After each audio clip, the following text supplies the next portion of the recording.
welcome, beautiful creative soul. I'm so happy that you're joining us today. Today's topic is all going to be about identifying and discussing what keeps lightworkers from shining their light bright. So if you see yourself as a light worker, then hands on heart, this show is intended for you.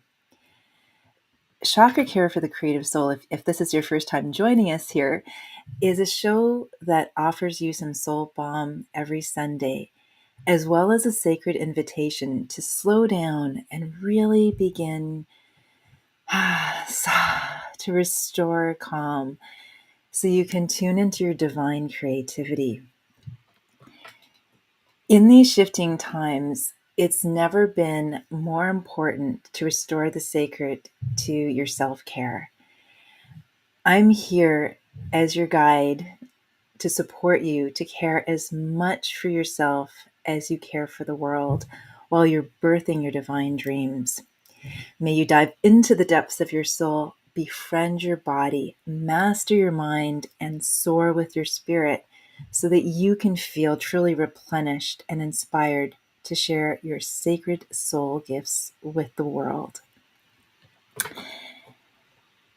Hi, my name is Pollyanna Blanco, and my soul has called me to serve at this time on earth as a sacred self-care coach, creative midwife, quantum energy healing practitioner, transformational teacher, and author. I've been on this inner awakening journey now for well over 20 years, and I've studied and practiced numerous energy healing modalities, not only to support my own healing and also that of my clients. You know, this journey has been a discovery, a process like it has been for so many people. We all on the awakening journey, I find, get kind of pulled in so many directions. And as I reflect on both my own journey back to wholeness, as well as the people who've been drawn to working with me, what I've noticed and witnessed is that sometimes light workers slide their light dimmer switch back and forth. And I've also noticed what invites us to shine our inner light bright, because this is something on my own inner awakening journey that I've needed to face and explore and get curious about. So this is what I feel really guided when I tuned into my expanded self about what I could offer and serve you today as a bit of Sunday Soul Balm, is this topic of why we sometimes dim our light and what I've come to learn along the way that I feel guided to share with all of you today. And after I speak to this topic, I will invite you into some sacred self-care space so that you can nourish your energy for the week ahead and just so that you can shine your light bright and feel, lit up and connected and online with the divine, because that's really been when I, feel into my own now moment, what I have come to know to be true, that when we're living connected to our divine light, our divine awareness of our expanded self, in other words, our consciousness begins to expand and we begin to identify even beyond the term of a light worker. I mean, these are all just semantics, really. However, I like to use the term light worker because I feel like it's such an entry point when we're on the inner awakening journey and we begin to shift from, the old programming about what's in it for me and begin to transition into what's in it for us, the awakened ones, to what's in it for all of us as one collective, unified, energy field of, allness and at oneness. And so what I've come to learn along the way is that, and this is something that you've likely been learning too, because a lot of light workers face all kinds of, ups and downs and challenges in their life that offer doorways into our awakening into reconnecting and reconnecting with and remembering our expanded sense of self and the world and anchoring it here. And so for a lot of us, those experiences that sort of take us out of what we expected from life, I like to call them plot twists or curveballs. At the heart of it is unhealed trauma. And the reason I phrase it as unhealed trauma is because even when we have been awakening for some time, there are so many layers to us. And there's this ongoing emergence process that's inviting us to really begin to shed those layers, and to take off that heavy coat and to travel lighter and with more peace, love, and joy in our experience, and begin to recognize how we can not only nourish that and also sustain and generate that, and so that we can flourish, and through our own presence, our own activated and embodied awareness of this, we can begin to be the way showers and pave the way for others and invite others just from your presence to do the same. So without going too deep into this, because there's so much I could say on this topic, and I don't want to present myself as someone who is a psychologist or a trauma specialist or anything like that, because that wouldn't be in alignment. However, having been a chakra dance facilitator now for close to 10 years and having been learning a lot on my own inner journey, what I can say about trauma is that none of us enter this earth plane and spend some time here without experiencing some degree of trauma. And I know for a long time I really hesitated about using the T word because it felt so heavy.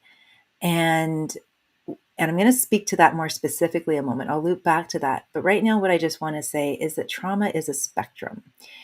You know, oftentimes the first thing that may come to our minds when we hear that word is the really extreme end of the spectrum in terms of all kinds of intense experiences that from physical, emotional, mental violence and whatnot.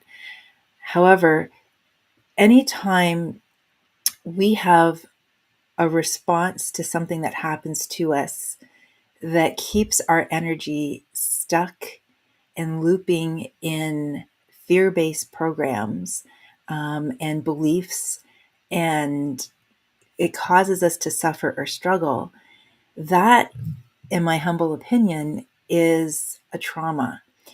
And so it's not, there's often this myth about trauma is about the actual event.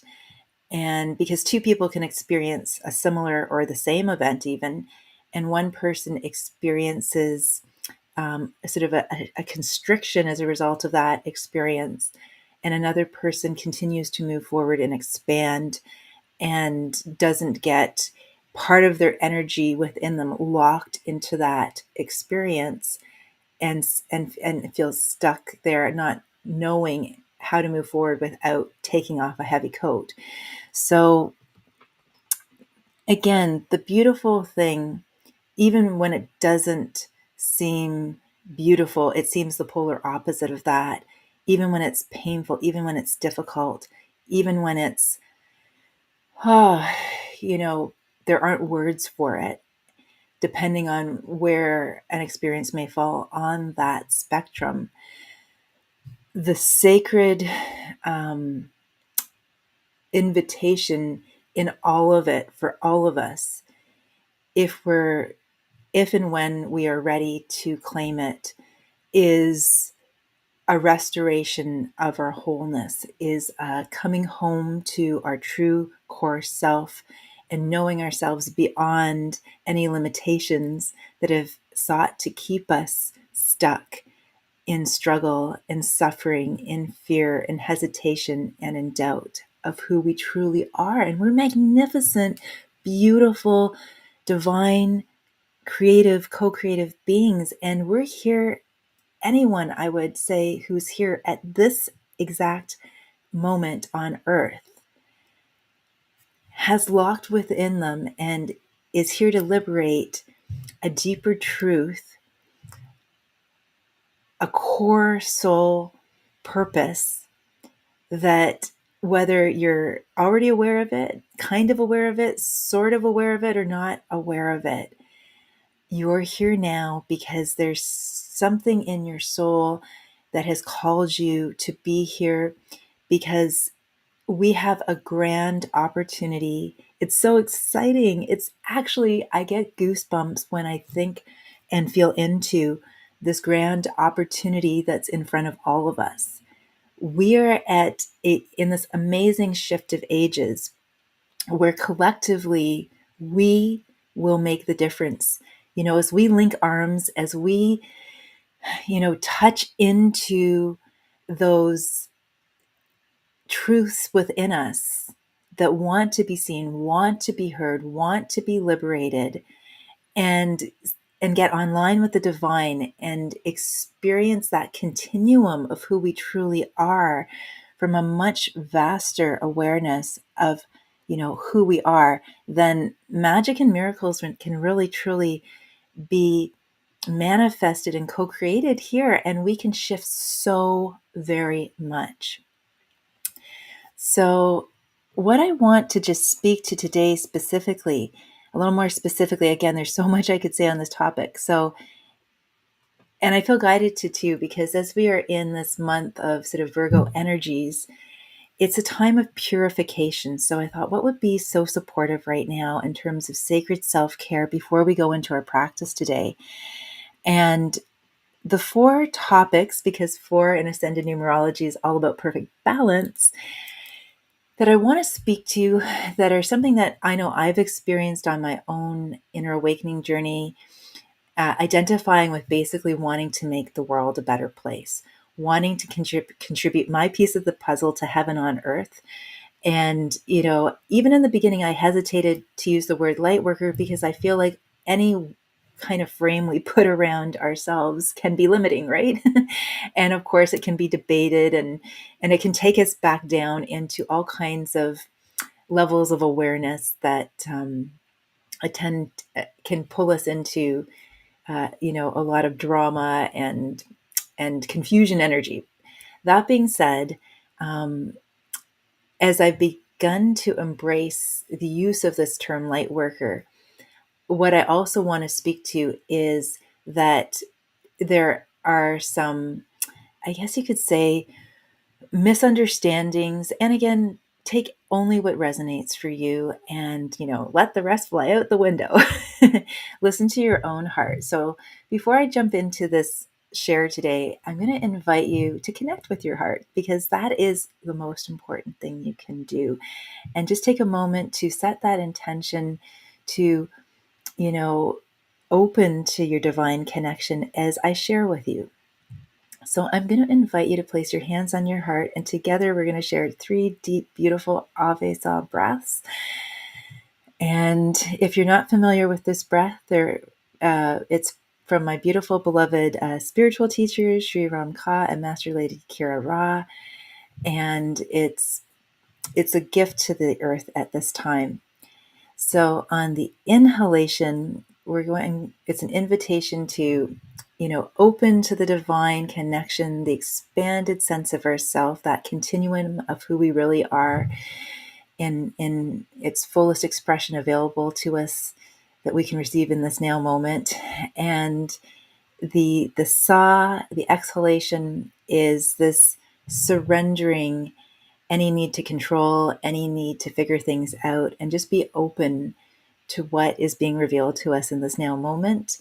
And this beautiful smile that comes on our face at the end is a reassurance to the body that all is well and everything is unfolding as it needs to, and that you're here now because your soul has called you here.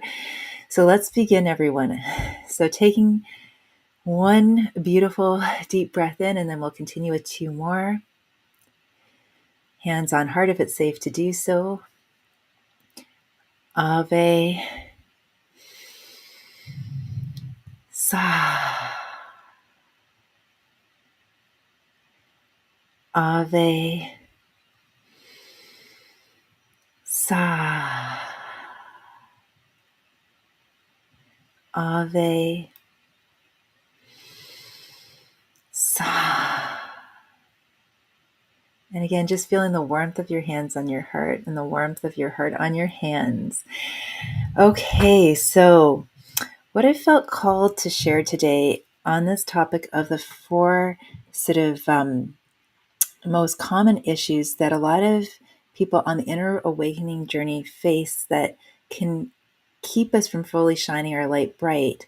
The first one is wobbliness or instability. We have the 7 embodied chakras, and then we have, the the galactic blueprint, which is a whole other share.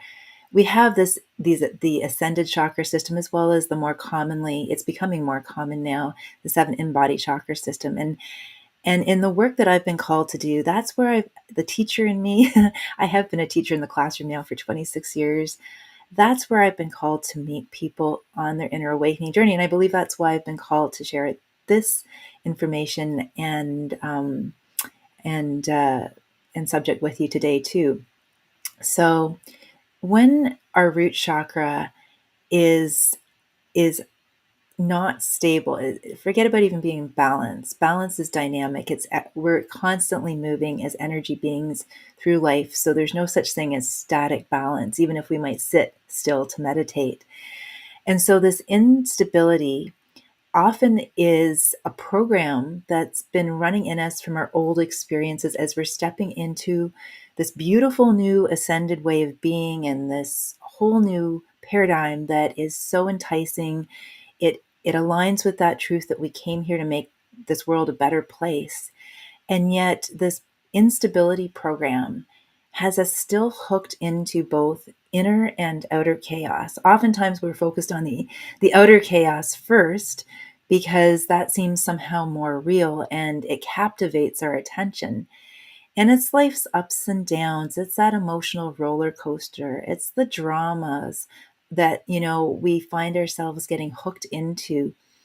And another instability kind of program that's related, it's really not well, it is I would say, at least to instability too, is this belief that if we have problems, that's how we will receive attention and love.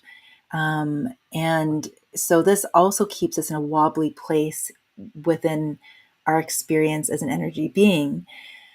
Another way that we also can, we've got big hearts and big dreams. I know this has been so true for me. I've had to really learn this and be diligent and vigilant with myself around this topic of becoming an empathetic energy sponge. A bit of a tongue twister there. And because I felt so sensitive to the energies around me, all kinds of energies of places, spaces, people. And at the same time, there was a point in my awakening journey where I allowed that to be an excuse and almost had a tendency to pathologize it. And that kept me in victim consciousness.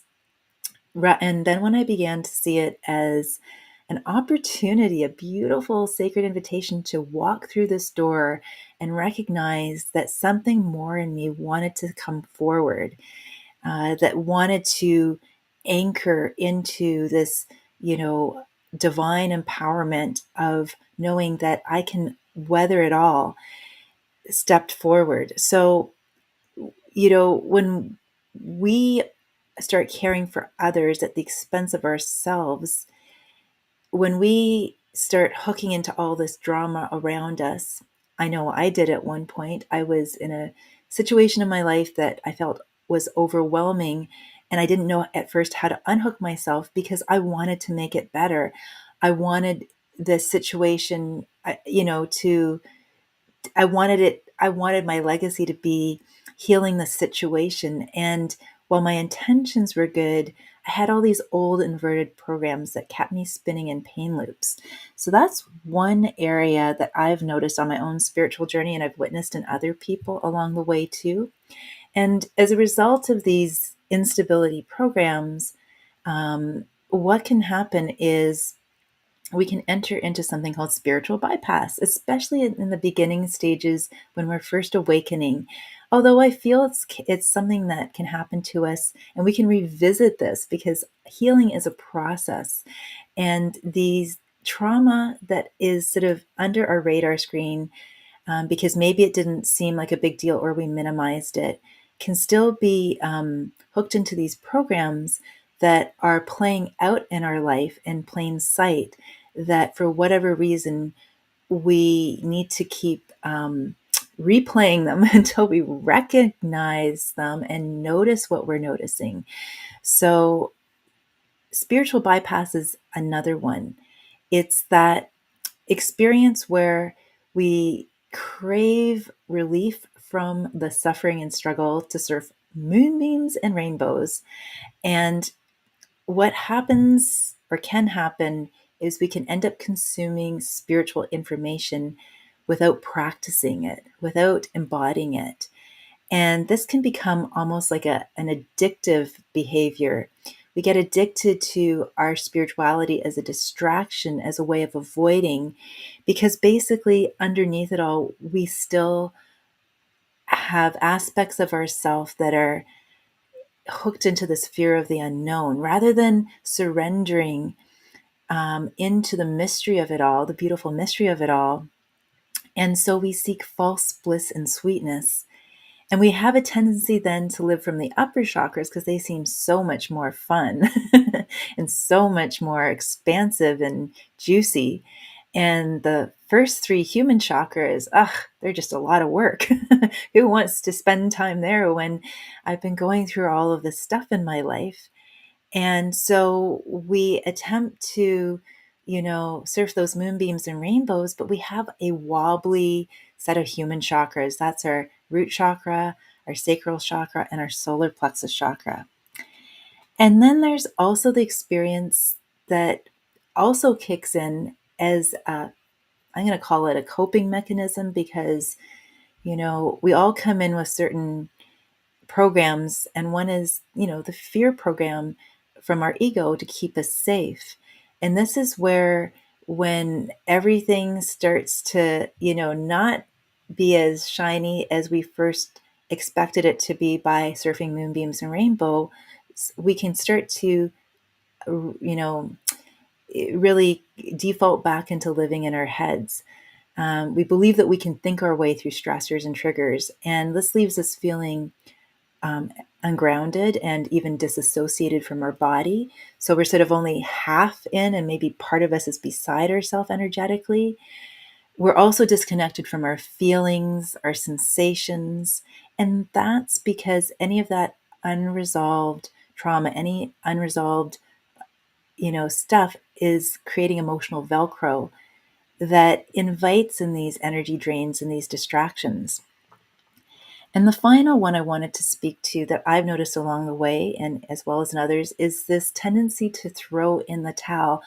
Often when we're at the moment of a breakthrough where we've been starting to really build some momentum, maybe we've started to practice as opposed to just consume information. Maybe we've started to see shifts and positive things emerging in our life. We even feel better, we feel lighter. And then something happens to us that we thought we had dealt with, we thought was behind us, been there, bought that t-shirt, only to find ourselves saying, what's the point? This doesn't work. We become complacent, even resigned, as opposed to surrendered to the divine, because we retract into this state of believing that we're powerless, this illusion that we're somehow powerless. I like to call it the familiar discomfort zone, and it squeezes out all the joy juice in our life. It can lead to feelings of despondency, even hopelessness, if allowed to sort of take root for for too long. um, and basically, at the heart of this is that feeling of disconnection from our divine self. And this can leave us feeling alone and unsupported. And anytime that you notice in your journey where you're feeling confused, while it's all good because it's all a sacred invitation to really expand beyond the suffering and the struggle, the confusion energy is oftentimes too because those old experiences that haven't yet come to resolution are creating those energies that are don't have our best interests in mind, that you know are causing us to contract and sort of downward slide rather than expand upwards and open. And so I know I just shared an awful lot. And what I want to come back to and reemphasize again is that healing is not a band-aid, it's a process.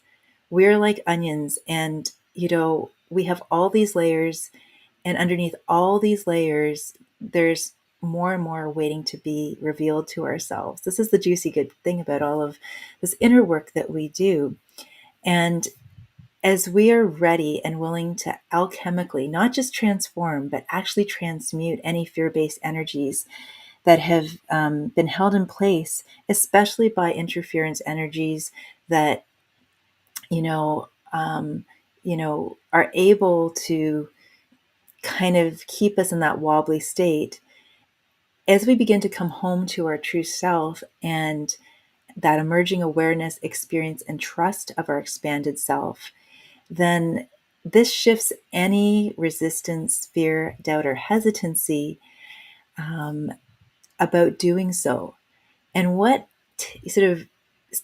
takes place is a curiosity and wonder. And our attention is captivated from that space, that energetic space. And it's a really beautiful threshold to cross. It's something that happens in its own time and in its own way. And again, so many of us have been taught that it's not thinking, but awareness that's the key to opening the door to healing. And this is so true. Awareness, consciousness is healing. It's not thinking our way through things.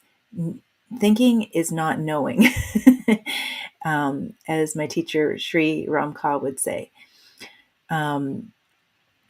When we have awareness, there are so many different healing pathways out there, groups and programs that would acknowledge that awareness opens the door to healing. And once we walk through that door, there's a sacred invitation to change our attitude, change our behavior. And this further invites us into a new space through the door. However, in my humble experience along the way, what I really want to share with you today is that healing itself goes beyond changing our attitude and behavior. It comes through embodying our divine expanded self, inviting that divine, by dividing our divine expanded self to be present with the places within us, sorry, I'm getting tongue tied here, that have gone unnoticed and unresolved. It's through self-love, self-compassion, self-honoring of these feelings, emotions, thoughts, memories, and sensations that we begin to peel off those layers. And it needs to be in a safe space. It needs to be in a place where the body can calm down. And to then be able to move these feelings, emotions, thoughts, memories, the energy of them through gentle, conscious movement, that's when we start to begin to restore a sense of peace, love, and joy, as well as an invitation for us to trust ourselves more, the divine in us more, that loving divine presence in ourselves more. It's our body is our subconscious mind. And so how we experience that inner bodily environment, how we feel fully in it, shifts profoundly when we begin to come home to ourselves. And that is, something really profound for light workers, because we all know the light and truth that's in our heart and in our soul. And that's what motivates us to get out of bed every morning. And at the same time, there is a balance, a beautiful balance of also, it's an and, it's not a but, it's an and. And we also acknowledge that everything that's led us to this now moment where we feel called to make the world a better place is valuable too, because it got us here. We're still here, hands on heart, feet on deck. And so this sacred embodied way of understanding self-care has been a um, powerful way in my own journey, and continues to be a powerful way in my own journey. I am still emerging as everyone else here is emerging. We're all emerging through these shifting times. And it's just been such a wonderful way to have a process to peel away those layers of illusion and begin to reveal the divine creative source of the soul within that has always been there. It's just been patiently awaiting reunification in divine at oneness.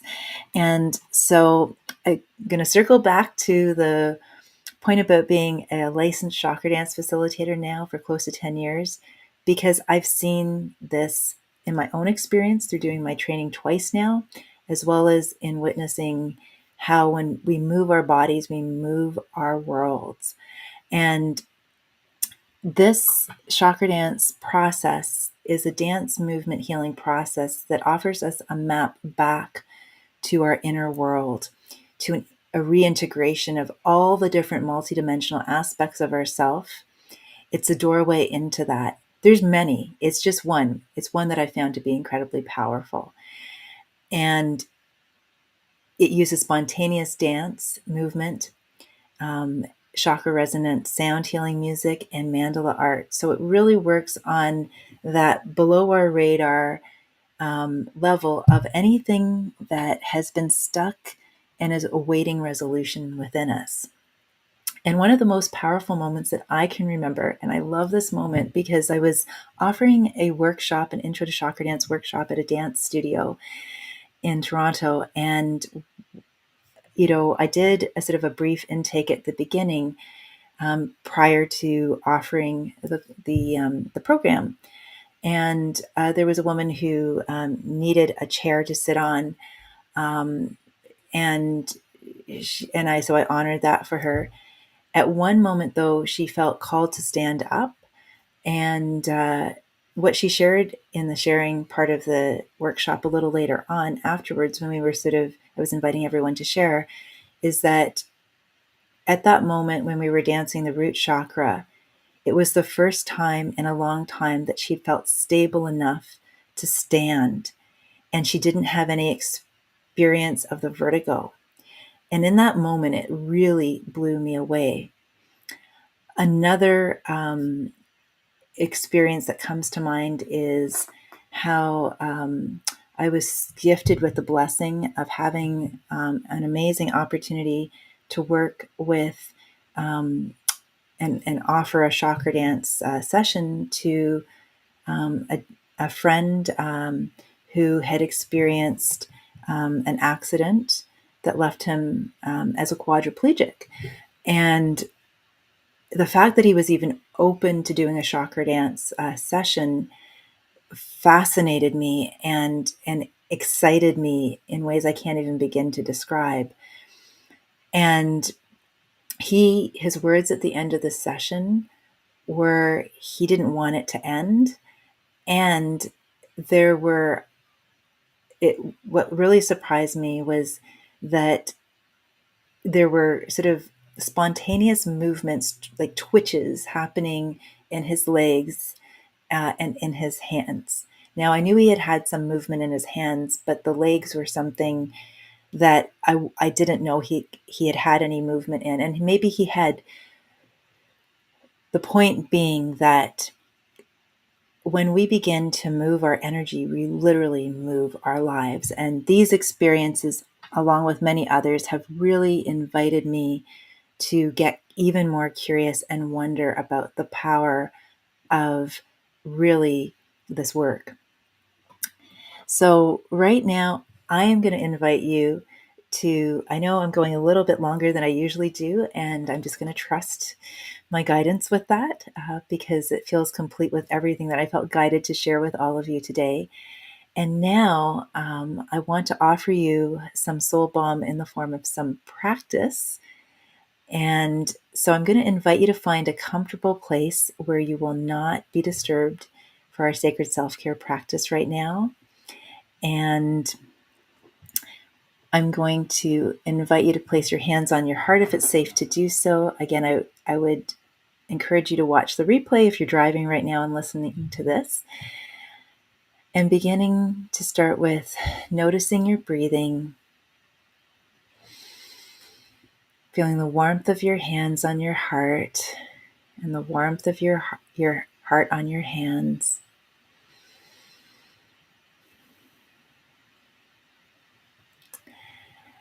And just setting an intention to connect high above your head with the source of your divine light, and seeing, sensing, or imagining a beautiful waterfall of light, golden light, beginning to pour down into the crown of your head, washing in behind your eyes, down along your throat,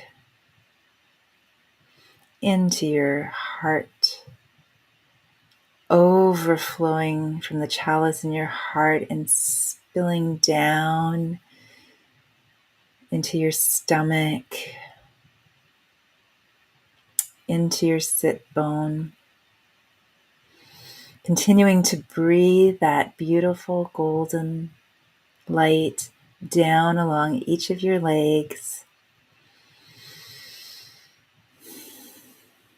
out through the soles of your feet, sending that light deep into the crystalline core of Mother Earth. Being here now in your body, feeling rooted, anchored, and held. Breathing in and out gratitude and sending it to Father Sky and Mother Earth for this beautiful continuum of light being expressed and channeled through the vehicle that is your body. Breathing that in and allowing a smile to form on your face. As you begin to breathe that beautiful golden light back up from the core of Mother Earth, back up to the soles of your feet, up along your legs, up through your sit bone, breathing it up to your stomach and up once more into your heart. And sending that beautiful golden light energy out to the many layers of your energy field, your aura, playing with this energy, sending it, extending it as far as you can. Noticing that every single cell in your body is online with this beautiful golden, sparkly light energy. breathing in calm and releasing anything at all that is not of the light.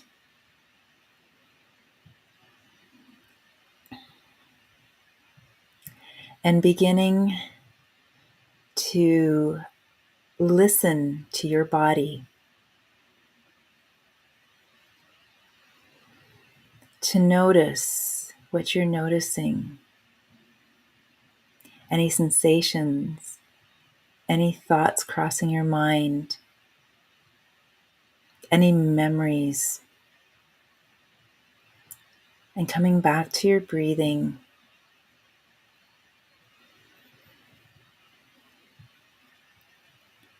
And now I invite you to bring one hand above your body, high above your head, and you can place the other one, if you feel guided to do it, your sit bone, and just begin in the safe, sacred space that you've co-created with the divine to begin to draw your right hand down over your body, scanning it, noticing any fluctuations, any areas that call you to pause for a moment or two, and just noticing what you're noticing. Allowing the mind to relax and the divine to smile through you as you remember how you are an energy being. And then take a moment and honor where your hands would like to gently place themselves, and begin to send love to that area. Begin to send love to that area. And I'm going to give you a little bit of time to do that right now.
And just taking a moment to feel that area that you sent love to in your body, and thank it for speaking to you, and thank yourself for listening to it.